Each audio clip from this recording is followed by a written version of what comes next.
В пикет за сухой закон во время Рамазана на улицу Баумана сегодня вышли 8 человек.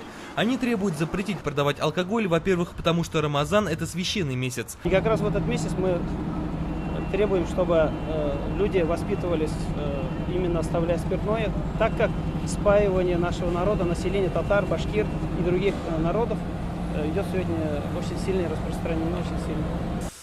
Пикетирующие говорят не только о каноническом запрете на алкоголь. 90% всех бытовых преступлений совершают пьяные люди. Это уже статистика правоохранительных органов. Если мы потребуем, чтобы вообще запретили, такого никогда не случится, и такое очень маловероятно.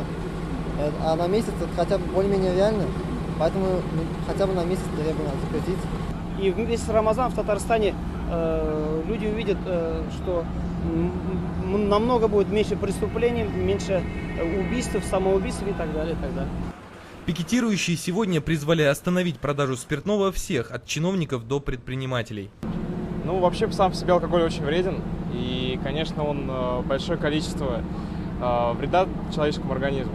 А особенно такой святой праздник для мусульман, как пост. Кто захочет выпить, все равно выпьет. Все равно найдет бесполезно. Прохожим активисты раздавали листовки и собирали подписи под обращением к президенту Татарстана.